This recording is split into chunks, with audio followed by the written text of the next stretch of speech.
ઓમ શ્રી પરમાત્મને નમઃ.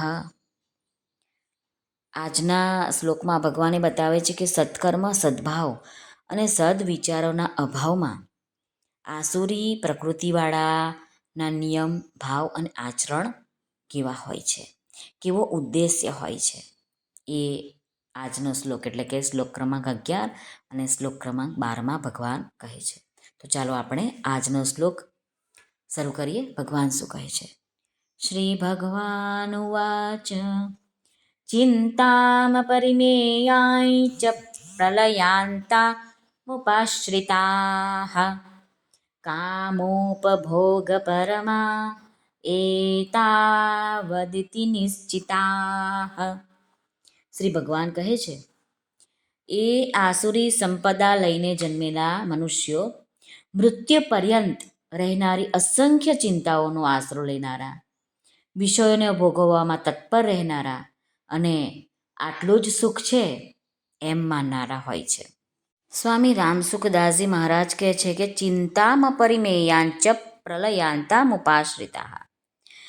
આ ચિંતા કેવી હોય છે આસુરી સંપત્તિ લઈને આવેલા મનુષ્યમાં? તો કહે છે કે જ્યાં સુધી પ્રલય એટલે કે જ્યાં સુધી મૃત્યુ નથી આવતું ત્યાં સુધી એમની ચિંતાઓ રહે છે.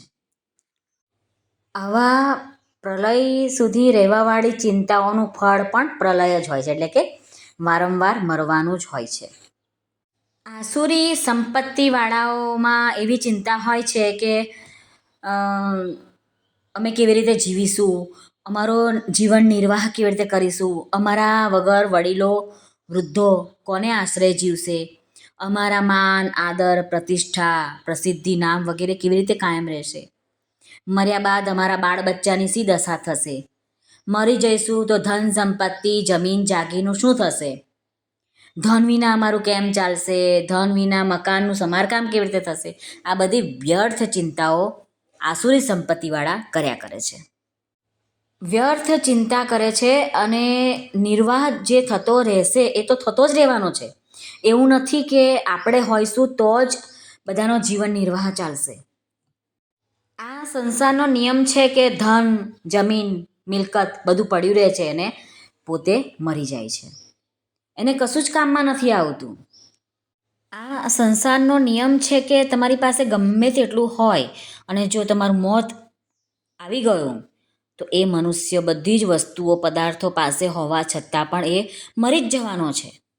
જેની પાસે કંઈ જ નથી, વિરક્ત છે, એવા સાધુ સંતોને પણ એમના જીવન નિર્વાહની વસ્તુઓ, હવા, પાણી, અન્ન, જળ બધું મળી જ રહે છે. પરંતુ આસુરી પ્રકૃતિવાળા મનુષ્યો આ જ સમજી નથી શકતા. તે બધા તો એમ જ સમજે છે કે આપણે ચિંતા કરીએ છીએ આ ઘરના માણસોની, કામના કરીએ છીએ, વિચાર કરીએ છીએ, ઉદ્યોગ કરીએ છીએ, ત્યારે જ આ બધી વસ્તુઓ મળી રહે છે. જો આમ ના કરીએ ને તો ભૂખે મરવું પડે તમારે, આવું બધું વિચારે છે આસુરી સંપત્તિવાળા મનુષ્યો. કામોપભોગ પરમાહા. જે મનુષ્યો ધન વગેરે પદાર્થનો ઉપયોગ કરવા માટે જ જીવતા હોય એવું લાગે છે, એ લોકોની એવી ઈચ્છા હોય છે કે બધી સુખ સામગ્રીની બધી વસ્તુ આપણે ભેગી કરી દઈએ, એનાથી આપણે સુખ લઈ લઈએ.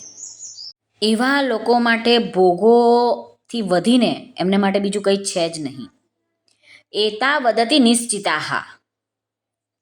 આવા મનુષ્યનો એવો નિશ્ચય જ હોય છે કે સુખ ભોગવવું અને સંગ્રહ કરવો, એના સિવાય બીજું કંઈ છે જ નહીં. આ સંસારમાં જે કંઈ છે તે આ જ છે. કમાઓ, ભેગું કરો અને વાપરો.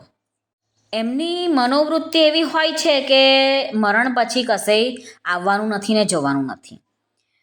શરીરમાં જેટલું સુખ આપણે ભોગવીએ તે જ આપણે લઈને જવાના છે. કેમ કે મર્યા પછી તો શરીર અહીં જ ભસ્મીભૂત થઈ જશે. શરીર સ્થિર રહેવાવાળું છે જ નહીં.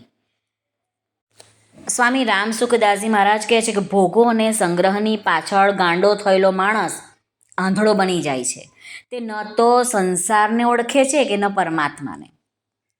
શ્રી કૃષ્ણ અર્પણમસ્તુ. સર્વને ભાવથી જય શ્રી કૃષ્ણ. રાધે રાધે. હરિઓમ તત્સત. જય ગુરુદેવ દત્ત. જય સ્વામિનારાયણ. જય માતાજી નમઃ. પાર્વતી પતે હર હર મહાદેવ હર.